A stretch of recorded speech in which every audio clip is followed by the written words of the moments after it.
মালদা পলিটেকনিকের উদ্যোগে Saint John ambulance ও Bharat scout and guide Malda জেলা শাখার সহযোগিতায় বুধবার মালদা পলিটেকনিকে থ্যালাসেমিয়ার নির্ণায়ক পরীক্ষা ও রক্তদাতা উদ্বুদ্ধকরণ শিবির অনুষ্ঠিত হয়। শিবিরে 189 জন ছাত্রছাত্রীদের রক্তের নমুনা সংগ্রহ করা হয়।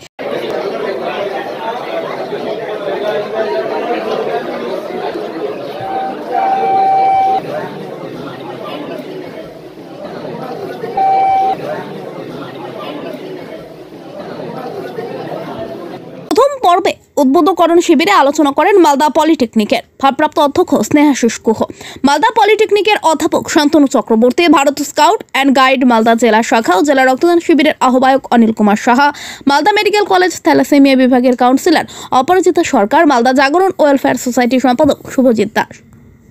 ব্যুরো রিপোর্ট, আমাদের চাঁচল। সঙ্গে থাকুন, দেখতে থাকুন আমাদের চাঁচল। আমাদের মালদা পলিটেকনিক প্রতি বছর এই প্রোগ্রামটা করে থাকি আমরা। তো এটা সম্বন্ধে জানা খুব দরকার। এটা এমনই একটা রোগ, যে রোগ একটা ফ্যামিলিকে পুরো ধ্বংসের মুখে দাঁড় করিয়ে দেয়। ফ্যামিলিটার সুখ। নমস্কার উপস্থিত অধ্যক্ষ মহাশয় এবং আমাদের ভারতের স্কাউটসের পক্ষ থেকে এই আজকের যে আয়োজন করেছে, আয়োজকের জন্য আমার মেডিকেল কলেজের পক্ষ থেকে আমি সকলকে আন্তরিক অভিনন্দন জানাই। কুষ্টি বিচার নয়, আগে করুন রক্ত বিচার। থ্যালাসেমিয়া বাহকে বাহকে কোন পাত্র পাত্রীর যদি বিয়ে হয়ে যায়, তবে থ্যালাসেমিয়া শিশুর জন্ম হতে পারে।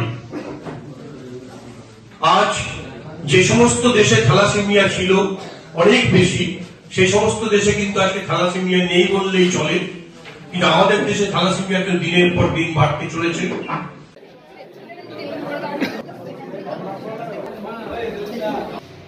ভারত স্কাউটস অ্যান্ড গাইডসের উদ্যোগে মূলত মালদা পলিটেকনিকের সমস্ত ছাত্রছাত্রীদেরই বিভিন্ন স্লটে ভাগ করে আমরা থ্যালাসেমিয়া টেস্টটা করাচ্ছি।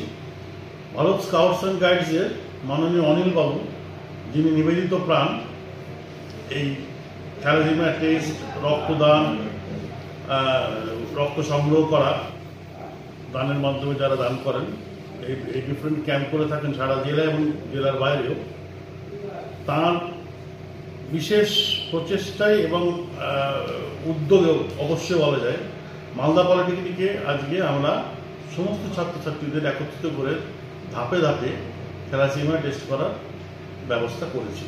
অলরেডি শুরু হয়েছে। আমরা সকলেই জানি যে থ্যালাসেমিয়া আজকে এটা ব্যাপকভাবে ছড়িয়ে পড়ছে ভারতবর্ষে। অনেক অনেক দেশ থেকে থ্যালাসেমিয়া উঠে যাচ্ছে, দেখা যাচ্ছে আস্তে আস্তে তারা থ্যালাসেমিয়ার রোগটা তাদের মধ্যে পাওয়া যাচ্ছে না, সেভাবে তারা কন্ট্রোল করেছে। কিন্তু আমাদের দেশে এখনো আমরা কিন্তু ততখানি অ্যাওয়ারনেস জেনারেশন করতে পারিনি। তো ছোট ছোট আকারে বিভিন্ন ক্যাম্প করে স্কুল, কলেজ, বিভিন্ন অনুষ্ঠানের জায়গা, মেলা ইত্যাদিতে ক্যাম্প করে করে অনিলবাবুরা যেটা করছেন সেটা অবশ্যই প্রশংসনীয় এই কাজটা, এবং বিশাল একটা সমাজসেবামূলক এবং সামাজিক কাজ ওনারা করে চলেছেন। আমরাও চেষ্টা করছি তাদের ভারত স্কাউটস অ্যান্ড গাইডসের সাথে হাত মিলিয়ে একই সাথে আমাদের ছোট্ট পরিসর, আমাদের মালদা পলিটেকনিক, এখানকার সমস্ত ছাত্রছাত্রীরা যারা এখানে পড়াশোনা করছে তাদের থ্যালাসেমিয়া টেস্টটা করে দিচ্ছি। আজ একটা প্রস্তাব পেয়েছি, আমি সেটাকে ভাবা চিন্তা করছি যে আগামী দিনে ভর্তির সময় থ্যালাসেমিয়া টেস্ট করার পরেই ভর্তি না হবে এরকম একটা নিয়ম প্রচলিত করে দেওয়া। মালদা পলিটেকনিকে ভর্তি হতে গেলে একটা ছাত্রকে থ্যালাসেমিয়া টেস্ট করে আনতে হবে, হাসপাতাল থেকে 2 টাকা খরচা। তো এটা আজকে অনিলবাবু তার বক্তব্য বললেন, আমার খুব ভালো লেগেছে কথাটা, আমার মাথাতে রইল। নেক্সট টাইম যখনই ভর্তির সময় আমাদের আসবে, আমরা এটা ছাত্রদেরকে এটা একটা ম্যান্ডেটারি ব্যাপার হিসেবে ঢুকিয়ে দেবো।